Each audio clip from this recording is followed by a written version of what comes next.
Halo semuanya, selamat datang di akun YouTube One Shield. Selamat menonton. Halo, selamat siang sahabat One Shield. Ketemu lagi dengan saya Luciana Darmawan, Lucy, perencana keuangan dari One Shield Financial Independence. Dan seperti biasa, setiap hari Rabu siang pukul 12.30, kita akan ngobrol santai untuk membahas topik seputar perencanaan keuangan. Oke, tanpa berlama-lama nih, kayaknya sahabat One Shield udah gak sabar untuk menyimak topik siang ini. Sebenarnya mungkin kalau mendengar kata investasi bodong itu merupakan hal yang yang sudah sangat familiar gitu ya. Kita udah sering dengar banget kalau kita lihat, kita nonton TV atau kita baca artikel di internet gitu kan, itu selalu ada berita yang namanya investasi bodong. Langsung aja kita invite narasumber kita siang ini, yaitu Pak Muhammad Andoko. Oke? Halo. Siang Halo. Pak Andoko. Siang Lucy, siang teman-teman semuanya, sahabat-sahabat One Shield. Untuk sahabat One Shield pasti udah kenal sama Pak Muhammad Andoko, atau yang kerap disapa dengan Pak Andoko. Jadi Pak Andoko ini adalah founder dari One Shield. Nah Pak, kita siang ini membahas mengenai investasi bodong atau investasi ilegal gitu Pak. Nah, kenapa sampai detik ini investasi bodong masih ada dan korbannya masih banyak gitu Pak? Nah itu yang kita mau bahas ini. Iya. Oke. Iya.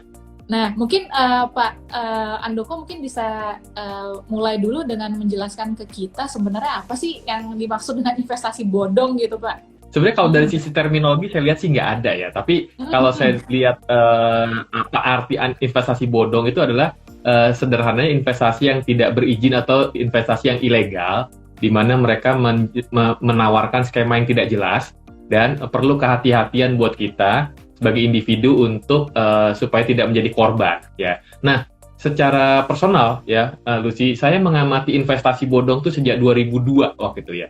Dan waktu itu saya pikir itu adalah yang terakhir, Lus. Saya pikir karena ada di media besar-besaran ya jadinya. Ternyata seiring waktu ya, saya ambil data dari OJK. Dalam kalau pakai data 2009 sampai 2019, korban ilegal investasi bodong itu kurang lebih sekitar 92 triliun. 2009 sampai 2019, 10 tahun terakhir ya. Tetapi kalau dibuat data yang terbaru lagi adalah 2011 sampai 2020, ternyata mendekati hampir 114,9 triliun atau 115 triliun mendekati. Bayangin ya, itu bukan angka yang kecil loh sebenarnya, 115 triliun. Ya enggak? Jadi ya, kalau menurut saya pertama ya, mereka tergiur sama tawaran bunga yang tinggi dengan waktu yang singkat, gitu ya. Yang kedua lagi adalah mereka ingin, mungkin nggak tahu apakah ini mental kita secara keseluruhan atau hanya beberapa orang ingin cepat kaya tanpa usaha, misalnya juga salah satu ya. Kemudian yang ketiga, masyarakat kita ternyata masyarakat yang mudah melupakan, permisif, mudah melupakan. Coba perhatiin ya Lus ya. Bahkan dengan adanya COVID-19 ini, investasi bodong yang ilegal itu sebenarnya memanfaatkan kesulitan masyarakat untuk karena kesulitan mendapatkan uang, sehingga mereka bisa masuk ke dalam orang-orang yang tadi dalam mungkin irasional, jadi salah satu contoh menempatkan dananya.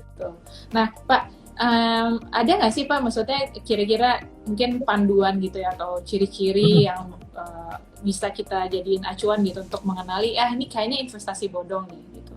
Ada nggak sih Pak? Oke. Ya, boleh. Yang pertama, biasanya mereka menawarkan tingkat bunga ya, bunga atau return, tapi mereka biasanya sih bilangnya bunga ya. Return yang tinggi atau bunga yang tinggi, yang abnormal, kurang lebih itu yang pertama. Terus ya, yang kedua adalah dia mendapatkan uang dalam waktu singkat tuh, dapat uangnya ya, returnnya besar. Kemudian yang ketiga, dia punya bonus member get member. Sering diartikan kayak MLM, bukan berarti MLM itu investasi bodong, bukan ya jadinya. Tapi dia bisa dapat bonus member get member. Jadi apalagi dia ada tahapan-tahapannya, misalnya apa ya? Silver, gold, diamond gitu. Jadi itu semakin tinggi semakin besar tuh bonusnya ya. Kemudian yang berikutnya, dia biasanya menggunakan tokoh-tokoh masyarakat. Coba perhatiin ya. Biasanya tuh suka ada tokoh-tokoh masyarakat ya. Apakah dia ulama, apakah dia bahkan waktu saya pernah diundang oleh OJK sama kepolisian waktu itu ya. Bahkan udah bertransformasi ke bentuk dalam bentuk agama nih, dalam bentuk investasi bodongnya gitu ya. Kemudian atau tokoh-tokoh artis atau tokoh-tokoh terkemuka misalnya organisasi ataukah publik misalnya ya. Kemudian mereka biasanya bilang suka nggak ada resikonya, kurang lebih gitu ya, nggak ada resikonya. Kemudian mereka nggak punya identitas legal ya atau izin usahanya, atau kalaupun mereka punya biasanya itu disalahgunakan izin usahanya. Oke, sambil kita lihat pertanyaan nih Pak, ada dari sahabat Wanshil. Ini ada pertanyaan dari Mbak Okti Zahra. Kalau Bitcoin gimana Pak? Gimana tuh maksud apa? Termasuk ke dalam investasi. Apakah masuk investasi bodong atau gimana maksudnya pertanyaannya gitu kan? Seperti itu. Kalau menurut saya Bitcoin itu adalah bisa jadi salah satu alternatif investasi di masa yang akan datang. Itu salah satu investasi yang mereka menggunakan digital lah, kurang lebih seperti itu ya. Dia mungkin kurang lebih kayak seperti emas ya, tapi mereka punya batasan, dikeluarinya tuh batasan, sehingga mereka tergantung dari valuasinya tergantung dari supply demand salah satunya itu, dan mungkin tren juga. Oke, terus next itu ada dari Mbak Fitri. Mbak Fitri bilang nih sekarang itu banyak loh Pak investasi yang ditawarkan dari grup-grup Telegram. Nah di Telegram itu hanya ada nama akunnya aja, tapi nggak ada nama perusahaan. Terus gimana dong ya Pak ya kita ngecek ke OJK-nya? Ya oleh sebab itu ya, saya cermati juga ya, ada beberapa yang misalnya sudah terkenal nih perusahaan-perusahaan investasinya. Di Telegram itu jadi semacam kayak mewakili mereka, padahal itu bukan mereka gitu ya. Jadi hati-hati tuh teman-teman juga di Telegram. Jadi saran saya mesti cross-check ke perusahaannya tersebut atau browsing aja ke perusahaannya, apakah benar menawarkan produk-produk seperti yang diberitakan atau diberitahukan di Telegram. Jadi berarti dengan kata lain, dalam hal ini si individu atau Anda, teman-teman, sahabat-sahabat OneShield, ketika melakukan investasi, jangan lupa Anda harus melakukan yang namanya cross-check, yang pertama. Yang kedua, investasi itu membutuhkan analisa, teman-teman. Ya, analisa. Paling gampang sederhananya adalah, kalau investasinya adalah properti, kan analisa sederhananya lokasi. Kalau investasinya dalam bentuk deposito, berarti return depositonya, gitu kan jadinya. Kalau dia bentuk investasinya adalah obligasi, maka pengaruh suku bunga terhadap kenaikan suku, karena valuasi sebuah obligasi itu selalu bergantung terbalik dengan suku bunga gitu kan jadinya. Jadi perlu buat Anda ketahui. Misalnya tadi kayak kripto dan yang lainnya, Anda harus tahu ya.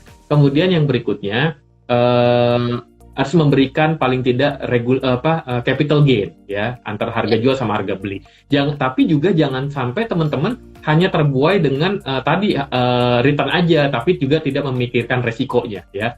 Karena kan ada jargon yang dibilang high risk expected high return, bukan high risk high return ya. Kalau high risk high return, ternyata banyak juga tuh produk-produk investasi yang high risk tapi no return gitu kan jadinya. Yang lebih tepat makanya high risk expected high return. Kalau saya menempatkan pada sebuah instrumen investasi yang resikonya lebih tinggi, maka saya berharap saya bisa mendapatkan return yang lebih tinggi, kurang lebih gitu. Jadi, dan bisa memberikan regular income ya. Nah, jadi itu yang perlu diperhatikan teman-teman. Jangan hanya terbuai dengan return aja, tapi melupakan resiko. Mungkin Pak Andoko, mungkin untuk menutup sesi kita siang ini, mungkin ada tips nggak nih Pak? Tips untuk tips untuk sahabat OneShield untuk menghindari investasi bodong gitu. Baik, yang pertama saran saya pelajari tadi ciri-ciri investasi bodong ya. Tadi saya bilang ciri-ciri investasi bodong, Lucy udah bilang. Yang pertama adalah dia menawarkan investasi return yang abnormal, kemudian waktunya singkat ya, kemudian bonus member get member, menggunakan tokoh masyarakat, tidak ada izinnya atau menyalahgunakan izinnya. Yang kedua, teman-teman juga mesti belajar tentang produk-produk investasi ya. Produk investasi secara umum kan ada dua, financial asset, ada real asset. Di financial asset yang saat ini adalah contohnya seperti deposito, tabungan, obligasi, saham, reksadana, dan yang lainnya ya. Dan yang kedua adalah real asset. Real asset contohnya logam mulia, bisnis, atau properti gitu ya. Dan kemudian yang berikutnya lagi, coba teman-teman pelajari juga plus minusnya dari masing-masing aset tersebut. Semua produk tentu punya plus minus, pilihannya ada di teman-teman masing-masing. Terus yang ketiga, teman-teman jangan mudah tergiur dengan tawaran-tawaran ya. Saya lihatnya gini, jadi ada sesuatu yang bisa kita kendalikan, ada yang bisa tidak kita kendalikan. Contoh gini Lucy, informasi tawaran-tawaran itu kan sesuatu yang nggak bisa kendalikan. Betul nggak ya teman-teman ya? Betul. Mungkin ada tawaran, apalagi kalau tawaran itu dari teman-teman, sahabat-sahabat Anda yang sangat dekat. Anda lebih gampang tuh untuk bisa terpengaruh gitu ya jadinya. Yes. Kemudian berita berikutnya lagi adalah itu sesuatu tadi saya bilang nggak bisa kita kendalikan. Yang bisa kita kendalikan adalah contoh, kalau Anda ngerti tentang investasi, paling nggak Anda bisa meminimalisir terhadap informasi-informasi tadi.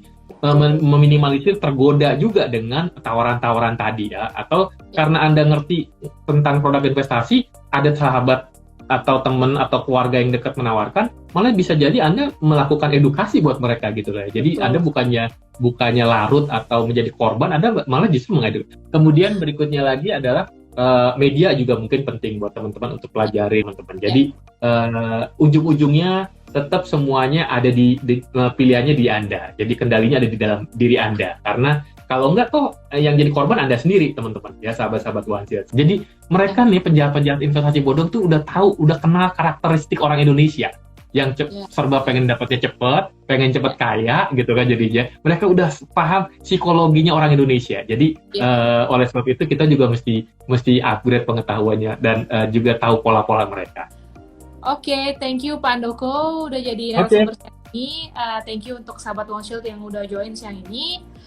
Sampai ketemu lagi di episode berikutnya Instagram Live One Shield setiap hari Rabu pukul 12.30. Oke, thank you. Sampai ketemu lagi. Thank you teman-teman semuanya. Oke. Sampai semuanya.